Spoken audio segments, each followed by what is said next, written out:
oportunidad, me invitó a la alcaldía, y muchísimas gracias, de ir a ver el plan de la alcaldía junto con el PIB. Cuéntenos un poquito a la gente, le conversaba fuera del aire que es un plan muy alentador para personas como mi persona que he tenido la oportunidad de viajar a Argentina, a Colombia, y he podido ver directamente cómo se ha trabajado con el PIB. Le quería conversar y quería que le hablara a la gente en este momento que me está escuchando cómo salió esta idea y qué es lo que es este plan, para que la gente entienda y también entender un poquito que esto no es algo de construcción o que se va a ver la gente, porque la gente va a decir ¿y qué está haciendo el alcalde? Y yo no lo veo trabajando, ¿y dónde está? Hay una situación muy grave en esta ciudad en este momento, se ha construido desordenadamente, tengo entendido que hasta las tuberías están por colapsar, o sea, hay muchas deficiencias que de repente no podemos ver con los ojos, pero están ahí. Entonces cuéntenos un poquito cómo salió esta idea del plan con el PIB, alcalde. Bueno, mira, Marisol, lo primero es que esta es una ciudad que ha crecido muchísimo en los últimos años, pero ha crecido de manera improvisada, sin planificación. Por un lado, los intereses inmobiliarios, por otro lado, las invasiones de terreno son las que han ido generando por dónde va la ciudad. Entonces, esto ha generado todo un montón de problemas. Problemas de movilización, problemas de agua potable, de manejo de residuos, de falta de espacios públicos.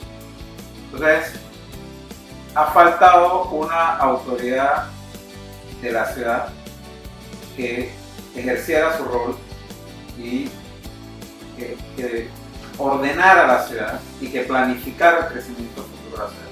Y eso fue una parte importante del planteamiento nuestro en la campaña, de que la alcaldía, el alcalde, tenía la responsabilidad de ser la autoridad de la ciudad que pusiera orden y planificara la ciudad a largo plazo. Entonces, cuando recién ganamos la elección, Raiza y yo hicimos una agenda de trabajo de reunirnos con gente en ese periodo de transición. Y la primera reunión que tuvimos fue con el Banco Interamericano de Desarrollo. Y el banco nos presentó la iniciativa de Ciudades Sostenibles, una iniciativa que el banco ya tenía de 3-4 años antes y en la que ya hay 50 ciudades de toda América Latina que ya están dentro de este programa. Y la verdad que cuando vimos la presentación del programa dijimos esto es lo que nosotros estábamos pensando hacer, nada más que ya con el apoyo de una institución internacional, esto es lo que llaman ayuda técnica no reembolsable. Eso quiere decir que hasta esta altura, hasta donde hemos llegado con la elaboración del plan, todos los diagnósticos, esto no le ha costado a la ciudad. Esto es cooperación del PIB, ¿no? Entonces, ha sido un proceso en el que hemos aprendido muchísimo. Todo el equipo técnico de la alcaldía, donde hemos podido participar de estudios que se han hecho en la ciudad con técnicos con mucha experiencia a nivel internacional. Y hoy tenemos este plan de acción de la ciudad que hemos trabajado en conjunto. Un plan con una visión a largo plazo. Ahí estamos hablando de cuál es la ciudad que nosotros queremos para el 2050. Estamos hablando de dentro de 35 años. Y se está hablando de inversiones que se harán desde el 2015 hasta el 2035. O sea, entonces yo creo que esa es una gran diferencia con lo que hemos visto en el pasado, sobre todo en la ciudad. Pero una mentalidad diferente a la política, porque la política está acostumbrada a resolver un poquito los 5 años, pero no va más allá. Y eso es lo que hablábamos de dónde están los estadistas, qué va a pasar cuando colapse la ciudad. Aunque ganes la alcaldía, aunque ganes la presidencia, no se va a poder hacer más de 4 cosas. Es que yo lo escuché en boca de muchos, pero poco lo practican.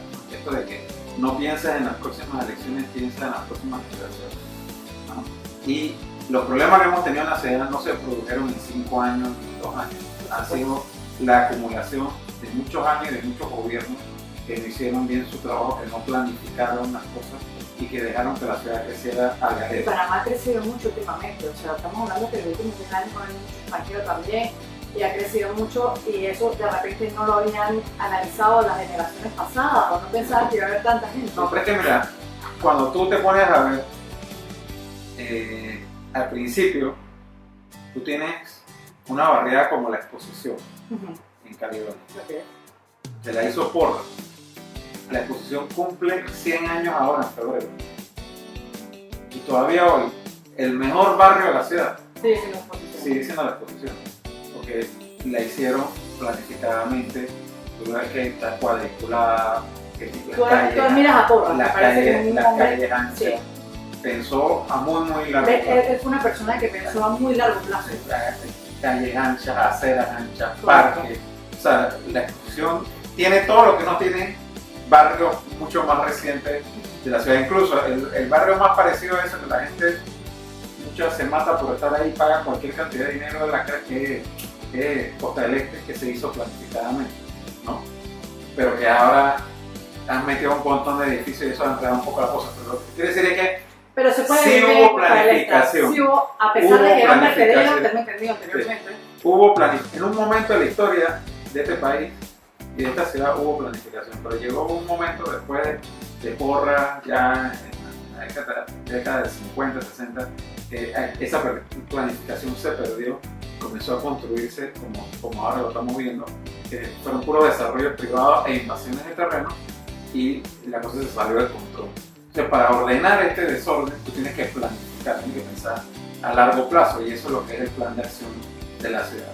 ¿Cuándo va a empezar este plan Ya empezó. Ya está andando. Ya empezó. Nosotros, ¿desde cuándo empezó? Antes que lo presentaran, ese día que fui ya estaba andando. Sí, porque nosotros llevamos año y 2 meses más o menos trabajando en el plan con el Banco Interamericano de Desarrollo. Pero hay cosas que desde un principio fuimos identificando que era necesario hacer, así que las fuimos trabajando en paralelo y adelantando. Por ejemplo, una de las cosas que dice el plan de ciudad es que esta es una ciudad que ya hoy en día tú no la puedes ver nada más dentro del distrito de Panamá. Esta es una ciudad que va desde Chorrera hasta Pacoa. Entonces, la gente cada vez más se está mudando a vivir más lejos.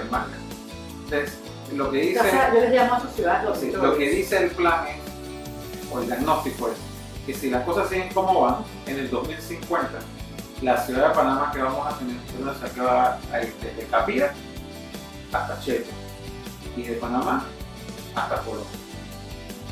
Se van a juntar, porque vamos a seguir creciendo y se van a llegar a juntar todas estas ciudades que ahora son distintas, pero van a ser parte de una misma ciudad. Y de repente va a haber y todo va a seguir concentrado en el centro de la ciudad, generando los tranques y todos los problemas que tenemos en el pueblo, ¿no? Entonces, tengo muchos temas, José, disculpa que te interrumpa. Nomenclaturas, nos queda muy poco tiempo. Nomenclaturas.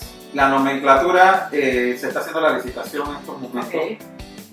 Lo primero es que ellos levanten toda la ciudad, todas las calles, avenidas de la ciudad, los nombres, porque aquí hay calles que tienen hasta 3 nombres, 3 y 4 nombres. No me sé nada, yo me sé enfrente del chino al lado de la izquierda. O sea, y entonces esto es un poquito más complicado de lo que uno cree, porque no es simplemente que ahora le van a poner un letrerito allá de que esta es calle 50, esta, sino que ellos tienen que revisar, ellos tendrían que revisar y que se gane la licitación. ¿Qué propuesta de nomenclatura vamos a hacer para la ciudad? O sea, porque tiene que tener una lógica. Yo vieron que te explica a la gente qué es nomenclatura. O sea, la nomenclatura es calle primera, o sea, cuando la ciudad empezó, estaba calle primera, calle 2, calle 3, calle 4, calle 5, llega a la exposición, calle 30 y tantos, ya tú sabes. Queda en calle 35, tú sabes que es entre la calle 34 y la 36. ¿No? Ya. Parece una estupidez, no, parece una estupidez. Pero es así. Yo te soy honesta, a mí me da pena. Yo no me sé los nombres de las calles en Panamá, me sé los básicos. Sí, pero. Me sé Vicherapérico, o sea, cosas así, pero ¿qué pasa? Que cuando la ciudad siguió creciendo, esto hacía un desorden. Entonces ahora dije calle primera, San Felipe. Calle primera, Parque Lefebvre. Calle primera, no sé dónde. Calle 3 un cuarto. Yo he visto calles en Chani que son hasta con decimales. Y cuando tú ahorita vas a preguntar que llevan a tal lado, obviamente los taxis saben, pero si tú le dices el nombre de la calle, a veces ellos no saben. Entonces eso tiene que tener un orden que tenga una lógica. Exacto. Entonces, ordenar este desorden va a ser el gran reto de esta empresa. Entonces, después que ya se ha planteado una nomenclatura para la ciudad, entonces viene la cuestión de lo que se llama la señalética. Okay. ¿Qué tipo de señales vamos a utilizar? Algo bonito. Ellos tienen que proponer eso y entonces comienza la etapa ya de la ejecución. Entonces ya no vamos a comenzar en toda la ciudad de una sola vez. Claro. Hay que los comenzar lugares más conocidos. comenzar ya con la nueva nomenclatura a señalar los nombres de las calles. Que la gente, oye, por favor, que la gente no tumbe los letreros, que los cuide. lo estamos licitando ahora mismo ya. A finales de febrero, marzo más o menos se entregan las propuestas. Esos deben empezar mayo, junio. Y nosotros esperamos que para el próximo año ya, porque es un estudio complejo, no es una cosa fácil. ¿Por qué no se ha hecho eso antes? Nadie le dio por hacerlo, ¿verdad? Porque no era necesario. No sabría darte una razón, pero yo porque la verdad. ¿Por qué lo hiciste? Porque yo sí creo. ¿Por qué desordenado? Porque yo sí creo En el orden que si nosotros queremos ordenar la ciudad, hay que pensar a largo plazo. O sea, porque alguna gente dice, bueno, es que eso entre que la van a hacer el estudio, comienza, eso no va a acabar antes de las elecciones. Entonces, ¿para qué lo voy a hacer? No me gasto la plata en hacer nada. No, estás pensando, es que tú estás pensando, yo te lo digo, porque tú estás pensando como una persona esclavista, y eso es raro encontrarlo hoy. Tú eres un bicho raro, o sea, no cambies, de verdad, no cambies. Ya el último tema que te tengo que preguntar, porque ya se nos fue el tiempo, la ley de publicidad exterior, que es el acuerdo 138, para que nos expliques cómo va a ser eso rapidito. Sí, bueno, ese acuerdo se estuvo consultando por hace un año en la Cámara de Comercio con todos los sectores.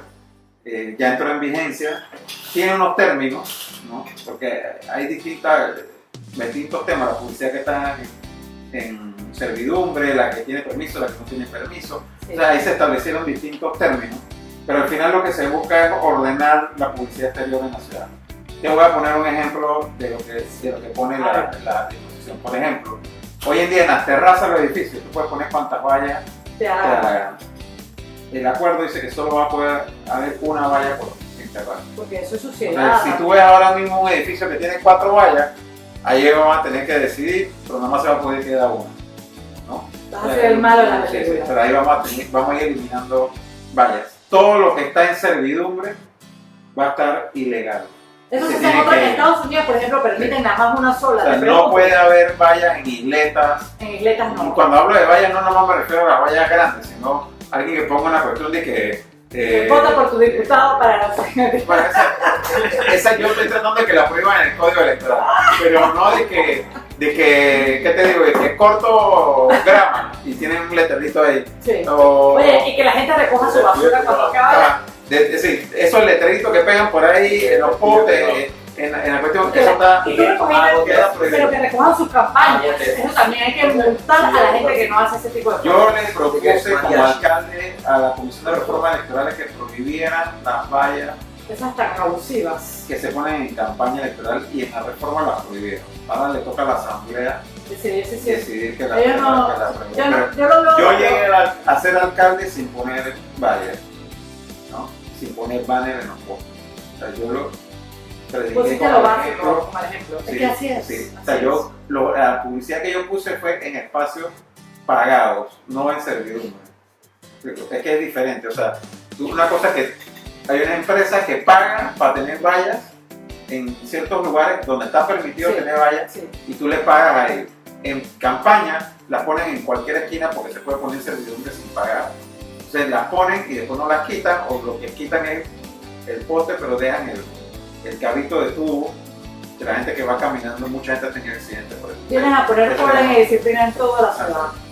Bueno, eso a muchos no va a ser agradable para mucha gente, pero nuestra apuesta es que cuando la gente vea la ciudad más limpia. El tema de los bien cuidados, es que estando de todo preguntar, ya se fue el tiempo. Los bien cuidados, primero de marzo se tiene que ir de San Felipe. Se tiene que ir de San Felipe, ¿cómo vas a hacer? Sí, vas a tener, pero sí que hay igual. Ya se lo advertimos, hemos iniciado una capacitación con ellos, se les está buscando trabajo. 9 ya están feliz porque dice que está lleno. 9 ya están trabajando en la alcaldía. Ya hay 9 que están trabajando en la alcaldía. De 60 que se hizo el censo. Y se está viendo como otro de que pasen, pues, se les digo, primero tienen que ir a una capacitación para luego conseguirle trabajo. Okay. Y para despedirme de hoy, la mejor herencia que podemos dejarle a nuestros hijos es amor, conocimiento y un planeta en el que puedan vivir. Porque